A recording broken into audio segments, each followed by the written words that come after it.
മോള് കർപ്പൂരം കത്തിച്ച് ആരതി ഒഴിയേ. ആഷിത ചെയ്യാൻ പോയപ്പോ കയ്യ് പൊള്ളി. നീ എന്നങ്ങോട്ട് മാറി നിൽക്കും മോളെ. നീ ചെല്ല്.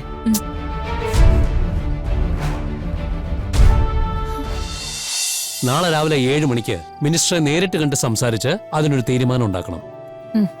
ശരി, ഞാൻ പോവാം. നമ്മളെ ഒരുപാട് കഷ്ടപ്പെട്ടിട്ടാ ഇങ്ങനൊരു പ്രോജക്റ്റ് ഇതുവരെ എത്തിച്ചത്. ഇത് നമ്മൾ നഷ്ടപ്പെടുത്തരുത്. ഇല്ല ചെറിയച്ച, ഞാൻ തന്നെ ഇത് സംസാരിച്ച് റെഡിയാക്കിക്കോളാം. ഓക്കെ, എന്തായാലും രാവിലെ അമ്പലത്തിൽ പോയി പ്രാർത്ഥിച്ചിട്ട് പോയിക്കോളൂ. ഞാൻ ഇപ്പൊ തന്നെ 4 മണിക്ക് അലാറം വെച്ചേക്കാം. രാവിലെ റെഡിയായി ക്ഷേത്രത്തിൽ പോയിട്ട് അവിടുന്ന് മിനിസ്റ്ററെ കാണാൻ പോവാം. ശരി മോളെ, അങ്ങനെ. ശരി.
ഇനി നീ നാളെ എങ്ങനെ മിനിസ്റ്റർ കാണാൻ പോവെന്ന് എനിക്കൊന്ന് അറിയണം.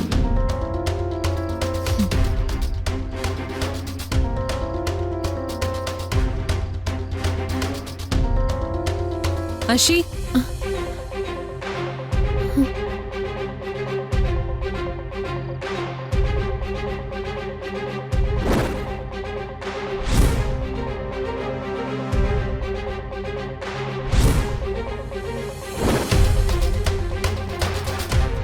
നീ ഉറങ്ങിയില്ലേ? ഞാൻ എപ്പോ ഉറങ്ങണമെന്ന് തീരുമാനിക്കുന്നത് നീയാണോ? പൂർണിമ ചേച്ചിയുടെ റൂമില് രാത്രി നിനക്കെന്താ കാര്യം? ചേച്ചിയുടെ റൂമിൽ ഞാൻ എന്ത് ചെയ്യാനാ? എനിക്ക് ഉറക്കം വരാത്തോണ്ട് ചുമ്മാ എഴുന്നേറ്റ് നടന്നു. അത് ഈ വഴി ആയതിപ്പോ കുറ്റമായോ? അല്ല, എന്നെ ഇങ്ങനെയൊക്കെ ചോദ്യം ചെയ്യുന്നുണ്ടല്ലോ. രാത്രി നിനക്കെന്താ ഇവിടെ പണി? അത് ഞാൻ വെള്ളം എടുക്കാൻ വന്നതാ. ഹാ, വെള്ളം എടുക്കാൻ വന്നാ എടുത്തിട്ട് പോവാൻ നോക്ക്. എന്നെ ഭരിക്കാനോ നിയന്ത്രിക്കാനോ നീ നോക്കണ്ട. പൊടി പോവാൻ.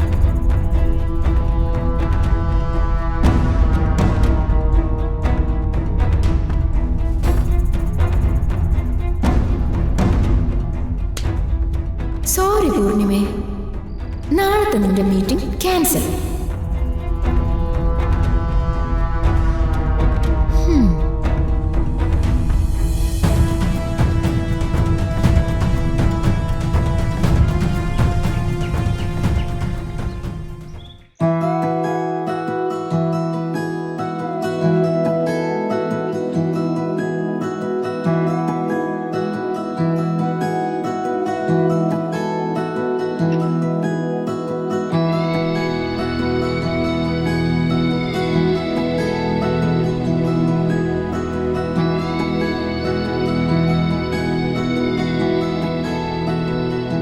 ചേച്ചി എന്തേ നോക്കി നിൽക്കുന്നത്? അല്ല, പതിവില്ലാതെ അഷിത മോള് പൂജാമുറി ഒരുക്കി വിളക്ക് കത്തിച്ച് പ്രാർത്ഥിക്കുന്നത് കണ്ടപ്പോ മനസ്സിന് വല്ലാത്ത സന്തോഷം തോന്നി. അതാ നോക്കി നിന്നത്. നമ്മുടെ അശിതയോ ഇന്ന് കാക്ക മലന്ന് പറക്കുമല്ലോ. ഇതെന്താ എല്ലാരും എന്നെ നോക്കി നിൽക്കുന്നേ? പ്രാർത്ഥിക്കേ, ഞാൻ ആരതി എടുക്കാം.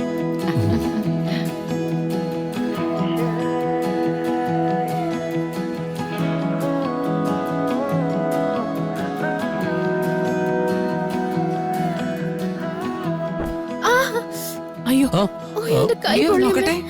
നല്ലോണം പൊള്ളിയ മോളെ. അയ്യോ, അയ്യോ, എന്റെ കൈ. അഷിതയ്ക്ക് ഇത് എന്ത് പറ്റി? എന്തോ മനസ്സിൽ കണ്ടിട്ട് തന്നെ ഈ നാടകം. ഒരു കാര്യം ചെയ്യാം, ദുർഗമോള് കർപ്പൂരം കത്തിക്കട്ടെ. ദുർഗേ,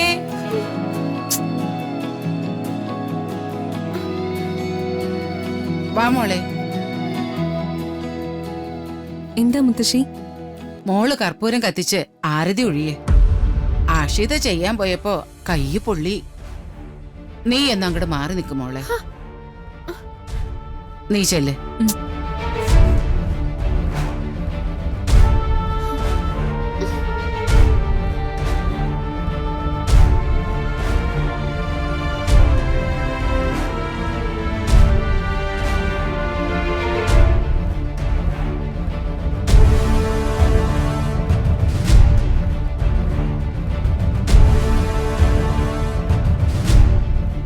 ഞാൻ എന്ത് ചെയ്താലും ഈ നാശം പിടിച്ചോളതിന്റെ ഇടയ്ക്ക് കയറുവാണല്ലോ.